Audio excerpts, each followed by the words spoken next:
وأشهد أن محمدا عبده ورسوله الذي لا رسول ولا نبي بعده يا أيها الذين آمنوا اتقوا الله حق تقاته ولا تموتن إلا وأنتم مسلمون أما بعد kepada ibu kaum muslimin dan kaum muslimat yang dirahmati Allah Subhanahu wa taala. Alhamdulillah puji dan syukur senantiasa kita sampaikan kepada Allah Subhanahu wa taala. Salawat dan salam kita sampaikan kepada Rasulullah sallallahu alaihi wasallam dan juga kepada keluarga beliau, para sahabat, para tabi'in serta orang-orang mukmin yang senantiasa beliau sampai di kiamat nanti. Pada malam hari ini kita lanjutkan pembahasan dari tafsir surah An-Nisa ayat yang ke-123. Allah SWT berfirman, A'udzu billahi minasyaitonir rajim. Laisa bi amaniyikum wala amani ahli kitab. Man ya'mal su'an yujza bihi wa la yajid lahu min dunillahi waliyyan wa la nasira. Allah SWT mengatakan bahwasanya tidaklah hal itu sebagaimana yang Anda angan-angankan, atau tidak pula sebagaimana angan-angannya ahlul kitab. Dan siapa saja yang dia berbuat buruk atau dosa akan berikan balasan baginya, dan dia tidak akan mendapatkan penolong atau pelindung selain dari Allah SWT. Dalam ayat ini Allah SWT membantah orang-orang muslim ataupun orang-orang ahlul kitab yang mereka berbangga dengan agamanya, yang mereka ingin masuk ke dalam surga, mendapatkan keridhaan Allah SWT, tapi hanya berbangga, saya ini adalah muslim dan kami adalah umat yang terbaik misalnya. Sebagaimana juga orang-orang kitab, orang Yahudi yang mereka mengatakan kami adalah umat yang terpilih dan kami tidak akan disiksa oleh Allah SWT atau tidak dimasukkan ke dalam neraka kecuali beberapa hari saja, kata mereka. Begitu juga orang-orang Nasrani, ahlul kitab, yang mereka berbangga dengan agama mereka, hanya sekedar bangga, tapi tidak melaksanakan ajaran agama tersebut. Maka Allah SWT dalam hal ini yang membantah. Allah mengatakan, laisa bi amaniyikum, bahwasanya tidaklah sebagaimana yang Anda angan-angankan, bahwasanya seorang kalau saya sudah masuk Islam maka langsung masuk surga tanpa dia beramal. Maka yang dikatakan dengan iman itu tidak hanya dengan bitamani wala bitahalli, itu dengan angan-angan, tapi yang dikatakan dengan iman itu dikatakan oleh para ulama, ma waqara fil qalbi wa saddaqahul amal. Itu apa yang diyakini dalam hati kemudian diamalkan. Itu yang dikatakan dengan iman. Maka tidak mungkin kita sekedar mengatakan, oh saya orang Islam, umatnya Rasulullah SAW, kami akan mendapatkan syafaat dan sebagainya di hari kiamat, tapi dia tidak beramal. Itu namanya iman yang angan-angan. Dan berangan-angan masuk surga, dan surganya juga surga angan-angan. Maka orang yang beriman yang sebenarnya adalah orang-orang yang mereka yakin kepada Allah SWT, kemudian keyakinan itu melahirkan amal perbuatan, amal soleh. Bukan hanya sekedar pengakuan. Karena kalau seorang hanya sekedar mengaku, semua orang bisa, oh, saya adalah seorang muslim, seorang mukmin. Pengakuan itu tidak dibutuhkan oleh Allah SWT. Allah tidak butuh pengakuan. Yang Allah butuhkan adalah bukti dari pengakuan tersebut, yaitu iman dan amal. Maka ini yang dibantah oleh Allah SWT. Ya, orang-orang yang sekedar berangan-angan, begitu juga orang Yahudi dulunya, yang mereka mengatakan nahnu abna'ullah wa ahibba'u, kami adalah anak Allah dan kesayangan Allah, kata mereka. Itu hanya angan-angan, tidak bermanfaat angan-angan ataupun segala macam bentuk pengakuan dari mereka tanpa didasari dengan ketaatan kepada Allah SWT. Maka tidak mungkin seorang bisa selamat di akhirat kecuali dengan iman kemudian amal soleh. Yang akan menyelamatkan kita di akhirat nanti bukan pengakuan di dunia ini, oh saya seorang muslim, saya seorang mukmin, saya umatnya Rasul.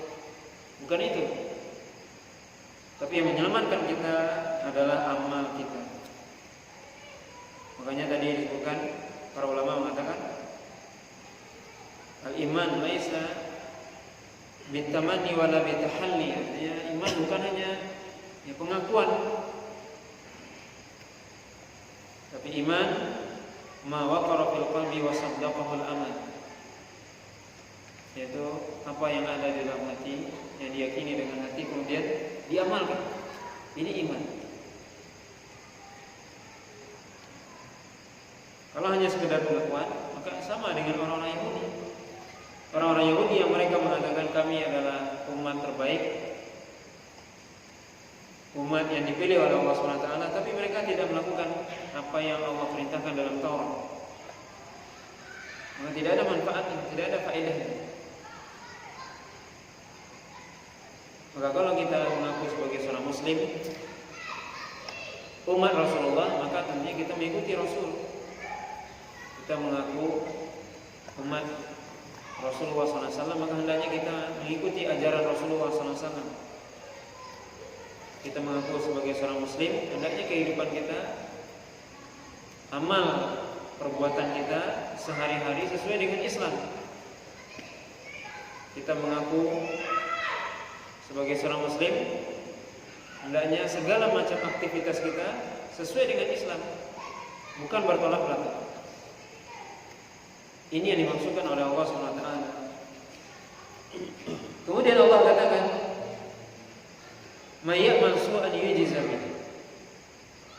Itu siapa saja yang dia beramal buruk, melakukan amalan dosa, yujza bihi, yaitu dia akan diberikan sanksi, diberikan balasan oleh Allah SWT di dunia dan di akhirat. Allah SWT mengatakan dalam ayat ini, "Fa may ya'mal mithqala dzarratin khairan yarah, wa may ya'mal mithqala dzarratin syarran yarah." Siapa yang melakukan kebaikan walaupun kecil, dia akan melihat balasannya. Begitu juga siapa yang melakukan keburukan, dia juga akan mendapatkan balasan. Maka seorang yang melakukan amal keburukan, dosa, akan dibalas oleh Allah SWT di dunia dan di akhirat. Oleh karena itu, seorang muslim ketika dia ditimpa musibah misalnya, ataupun sakit dan sebagainya, maka bisa jadi sakitnya itu, musibah itu karena dosa yang dia lakukan. Allah SWT mengatakan, ma asabakum min musibatin fabima kasabat aydikum wa ya'fu an katsir. Dan apa yang menimpa kalian di muka bumi ini akibat ulah tangan kalian sendiri, kata Allah SWT. Apa yang menimpa kita itu karena ulah kita sendiri. Maka Allah SWT akan membalasi dengan balasan baik itu di dunia ataupun di akhirat. Dan kalau Allah SWT menimpakan itu di dunia, maka itu sebagai penghapus dosa. Karena Nabi SAW mengatakan dalam hadis yang diriwayatkan oleh Imam Bukhari dan Muslim, Nabi SAW mengatakan, "Ma yusibu al-mu'min min nasabin wala wasabin wala saqamin wala huznin hatta al-ham yahumuhu illa kafarallahu min sayyi'atihi." Dalam riwayat lain disebutkan hatta syaukah yushakuha illa kafarallahu biha khata'ah. Tidaklah seorang muslim, seorang mukmin ditimpa dari nasab, rasa capek, lelah, sakit, sedih, segala macam yang mengganggu dia di dunia atau yang membuat dia galau, sampai dalam riwayat lain tadi disebutkan duri yang menusuk kakinya, kecuali Allah SWT akan ampuni atau akan menjadikan itu sebagai penghapus dosa baginya. Maka musibah yang menimpa kita, sakit ataupun berbagai macam persoalan yang kita hadapi, maka kemungkinan besar penyebabnya adalah dosa yang kita lakukan. Allah SWT timpakan sakit tersebut agar dosa kita dihapuskan. Maka ini yang perlu dipahami dengan sebaik-baiknya. Allah katakan, "Man ya'mal su'an yujza bihi." Siapa yang melakukan keburukan, Allah akan balas. Dan kalau Allah balas di dunia, maka tentunya itu lebih baik daripada di akhirat. Karena di dunia sebentar kita misalnya merasakan sakit dan sebagainya sebentar. Tapi kalau di akhirat, naudzubillah, akan dibakar dalam neraka yang kita tidak tahu berapa lamanya dan lebih dahsyat. Maka seorang mukmin ketika dia ditimpa penyakit atau kesusahan, kesulitan ataupun kesedihan, maka hendaknya dia kembali kepada Allah. Itu teguran dari Allah SWT. Bisa jadi sekali lagi itu adalah sebab dosa yang dia lakukan. Seorang menderita sakit misalnya, atau sulit urusannya, ataupun banyak hal-hal yang membuat dia sedih misalnya, persoalan yang menghalanginya, yang tidak sesuai dengan keinginannya dan seterusnya. Semua itu adalah karena ulah kita sendiri, karena dosa yang kita lakukan. Maka hendaknya kita di satu sisi kembali kepada Allah SWT dan kembali kepada Allah, introspeksi diri. Di sisi yang lain boleh kita katakan kita mestinya bersyukur kepada Allah karena ditegur oleh Allah di dunia, bukan di akhirat. Diberikan balasan di dunia, tidak di akhirat. Karena balasan di akhirat tentunya lebih dahsyat. Maka Nabi mengatakan dalam riwayat yang lain bahwasanya seorang akan diberikan bala, ujian, cobaan oleh Allah SWT di dunia ini. Semua itu untuk menghapus dosanya sampai dia berjalan di atas bumi, kemudian tidak ada dosa lagi. Maka ini menunjukkan bahwasanya Allah SWT ketika menginginkan kebaikan kepada seorang hamba, maka Allah SWT akan mengujinya atau memberikan sakit dan sebagainya. Sebagaimana Nabi SAW mengatakan, "Innallaha idza ahabba qauman ibtalahum." Allah SWT ketika mencintai suatu kaum, maka Allah SWT akan menguji mereka. Oleh karena itu, seorang muslim, seorang mukmin, kita sekali lagi hendaknya melihat apa yang kita rasakan dalam kehidupan dunia ini, itu semuanya adalah karena ulah kita. Teguran dari Allah SWT kepada kita. Dan kalau kita melihat bagaimana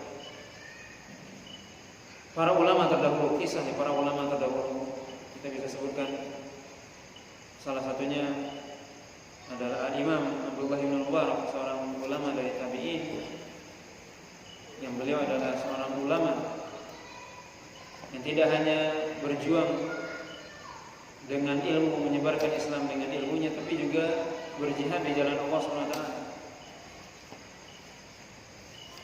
Maka beliau termasuk ulama yang diberikan oleh Allah SWT kekayaan berupa ilmu dan kekayaan berupa harta.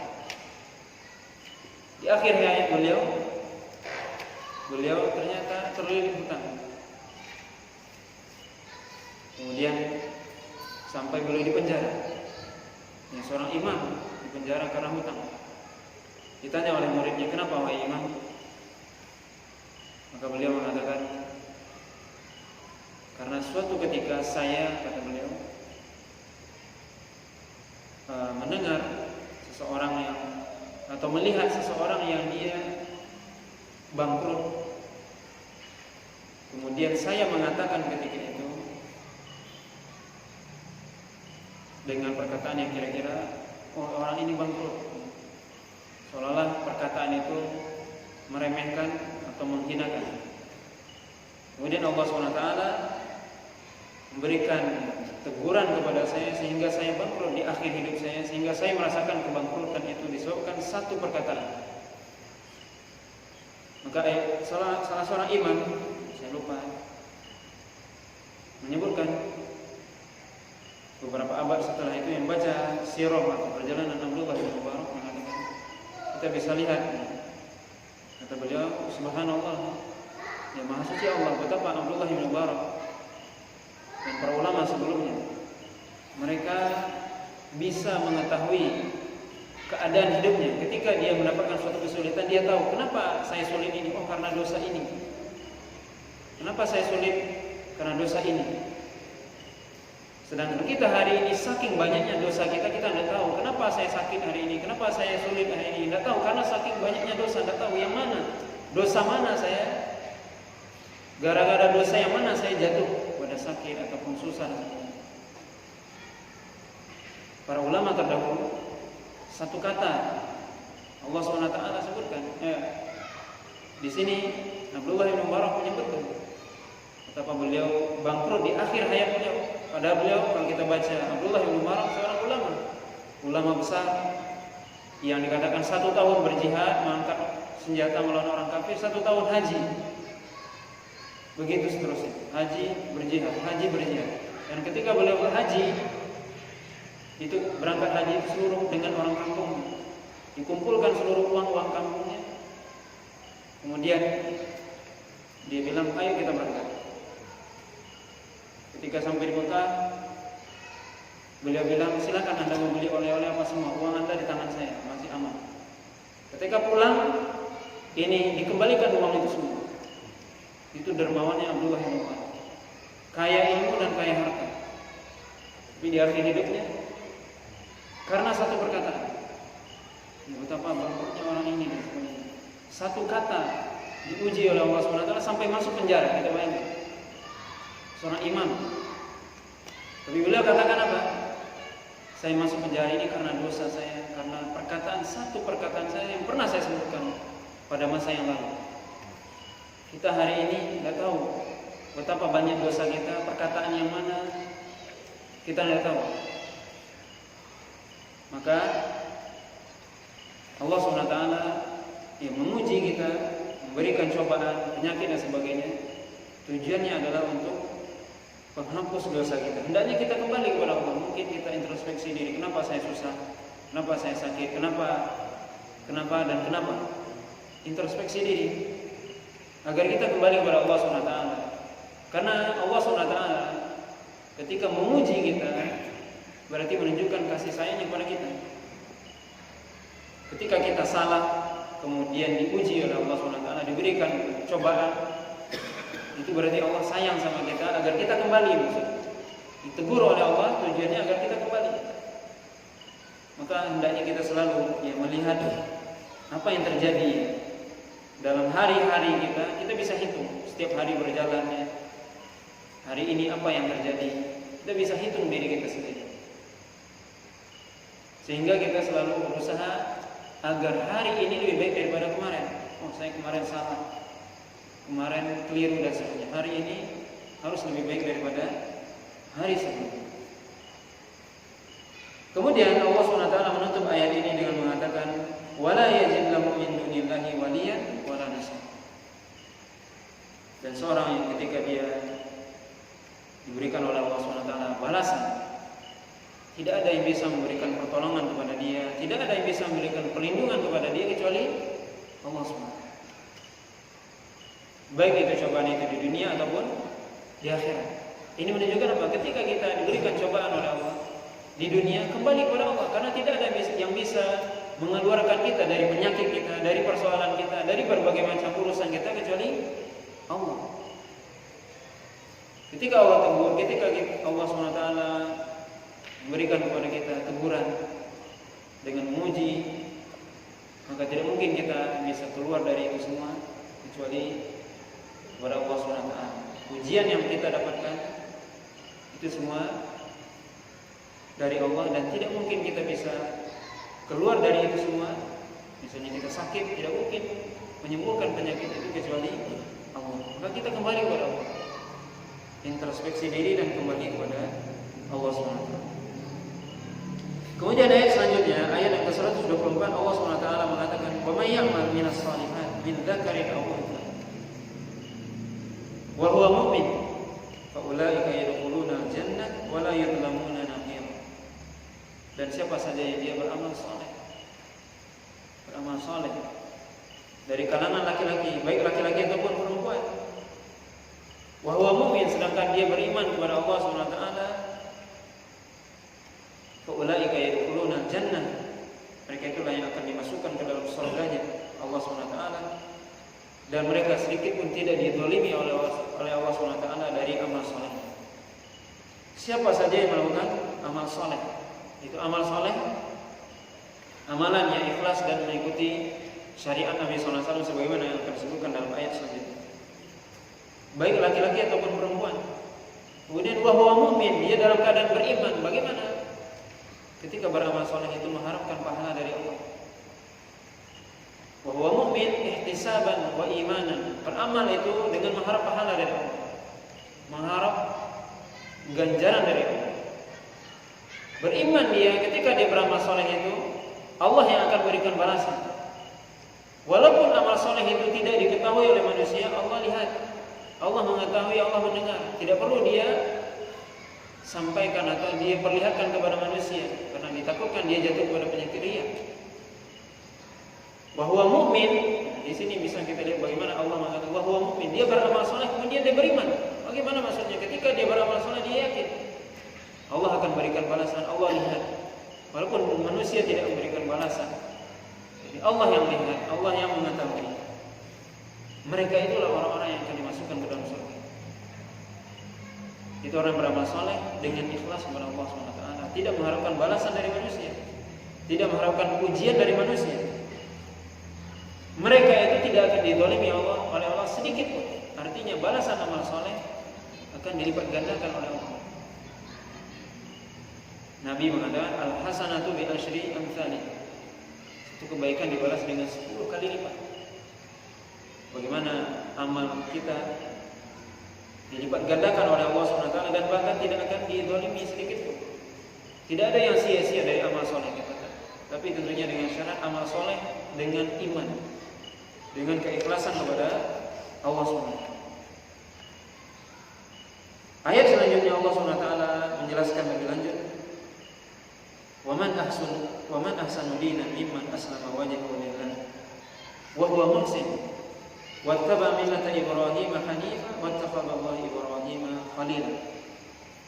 Dan siapakah orang yang lebih baik agamanya daripada orang yang dia menyerahkan dirinya kepada Allah SWT, sedangkan dia dalam keadaan muhsin, dalam keadaan baik, dan dia mengikuti agamanya Ibrahim yang lurus, yang jauh dari kesyirikan. Dan Allah SWT telah menjadikan Ibrahim sebagai khalilnya, kekasihnya. Allah mengatakan, wa man ahsanu dinan, siapakah yang lebih baik agamanya, yaitu amalannya, daripada orang yang menyerahkan diri kepada Allah SWT. Yaitu ketika seorang beramal menyerahkan diri kepada Allah, maksudnya apa? Ikhlas kepada Allah. Allah mengatakan siapakah yang lebih baik agamanya, lebih baik amalannya, daripada orang yang aslama wajhahu lillah. Yaitu Imam Ibnu Katsir mengatakan aslama wajhahu lillah, yaitu menyerahkan diri kepada Allah, maksudnya adalah ikhlas. bagaimana dia akhlasul amal li rabbih, itu mengikhlaskan amalannya untuk Allah semata dengan mengharapkan balasan dari Allah SWT. Itu maksudnya aslama wajhahu lillah, yaitu ikhlas. Wa huwa muhsin, dan dia berbuat baik. Maksudnya berbuat baik apa? Mengikuti amalan itu atau amalan tersebut sesuai dengan syariat Allah. Ini dikatakan orang yang muhsin, orang yang berbuat baik. Jadi orang berbuat baik menurut syariat adalah orang yang berbuat sesuai dengan syariat Rasul, sesuai dengan sunnah Nabi. Itu yang dikatakan muhsin.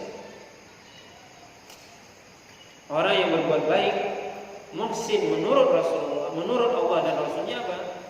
Itu orang yang mengikuti sunnah Nabi. Itu dikatakan orang yang berbuat baik.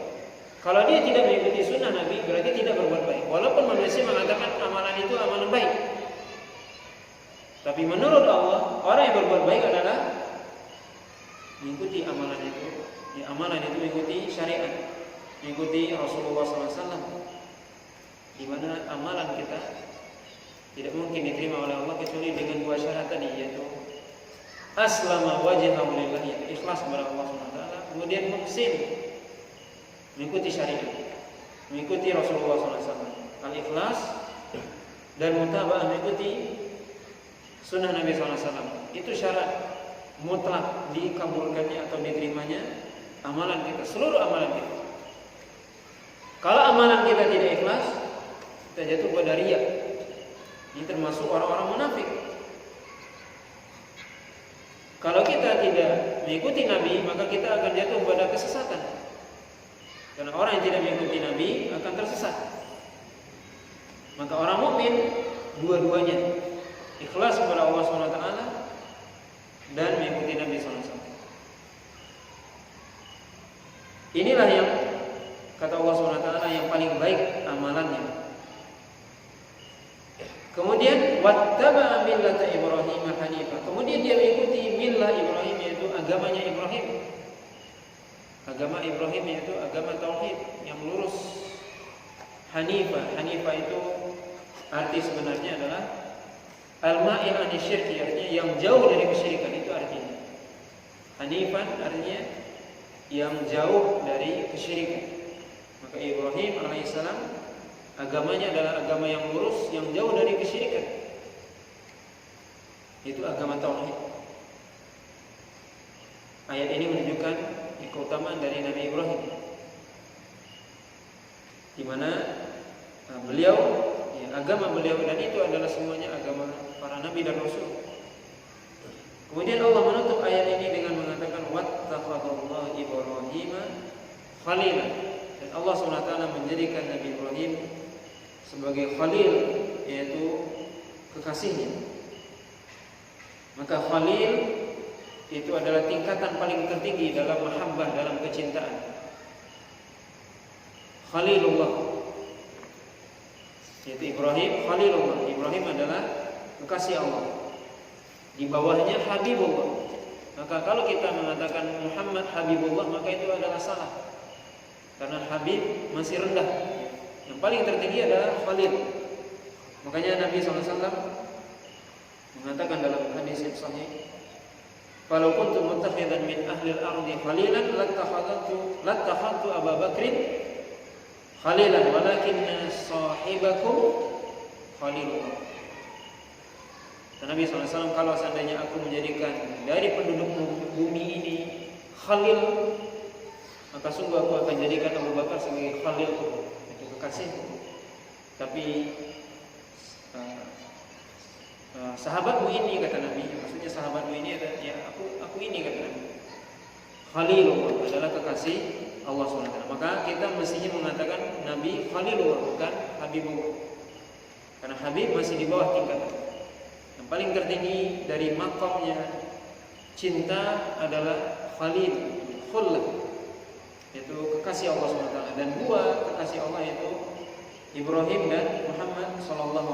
Dan ini menunjukkan keutamaan Nabi Ibrahim dan keutamaan Rasulullah SAW. Kemudian Allah mengatakan dalam ayat selanjutnya, walillahi ma fis samawati wa ma fil ardh wa kana Allahu bikulli syai'in muhita. Dan Allah SWT lah, atau milik Allah lah segala sesuatu yang ada di langit dan di bumi. Dan Allah SWT Dia mengetahui, meliputi segala sesuatu. Ilmu Allah meliputi segala sesuatu. Apa yang kita lakukan? Apakah itu hanya sekedar pengakuan, atau itu adalah bukti? Apakah yang kita lakukan itu ikhlas kepada Allah atau tidak? Apakah itu ikuti sunnah Nabi atau tidak? Itu semua Allah SWT mengetahui. Makanya Allah katakan segala sesuatu milik Allah dan segala sesuatu untuk Allah. Ibadah yang kita lakukan mestinya untuk Allah dan milik Allah. Dan Allah meliputi seluruh makhluk. Maksudnya adalah ilmu Allah yang meliputi segala makhluk. Allah SWT mengetahui apa yang kita kerjakan, apa yang terbetik dalam hati kita. Maka Allah SWT mengetahui apakah yang kita lakukan itu benar-benar ikhlas kepada Allah SWT, atau naudzubillah ada riya di dalamnya, atau menginginkan pujian manusia dan sebagainya, atau ada tendensi dunia dan sebagainya. Itu semua Allah SWT mengetahui. Mungkin orang tidak tahu, tapi Allah SWT mengetahui. Ini menunjukkan ilmu Allah SWT meliputi seluruh makhluk. Tidak ada yang luput dari ilmu Allah. Tidak ada yang luput dari pengetahuan Allah SWT. Maka Allah mengatakan, wa kana Allahu bi kulli syai'in. Allah muhitan, itu meliputi segala sesuatu. Ya, segala sesuatu, tidak ada yang luput dari Allah SWT, yang besar ataupun yang kecil. Maka Allah SWT mengetahuinya. Bapak dan Ibu kaum muslimin dan kaum muslimat yang dirahmati oleh Allah SWT, maka ini pembahasan kita pada malam hari ini dari pembahasan surah An-Nisa ayat yang ke 123 sampai 126. Mudah-mudahan Allah SWT selalu senantiasa memberikan kepada kita hidayah dan taufiknya, sehingga kita selalu bisa berada di atas keikhlasan kepadanya dan senantiasa mengikuti ajaran Rasulnya, sehingga kita mudah-mudahan mendapatkan ridha Allah SWT dan dimasukkan ke dalam surga-Nya. Wallahu ta'ala a'lam. Subhanakallahumma wa bihamdika asyhadu an la ilaha illa anta astaghfiruka wa atubu ilaik. Wassallallahu ala nabiyyina Muhammadin wa ala alihi wasallam. Wassalamualaikum warahmatullahi wabarakatuh.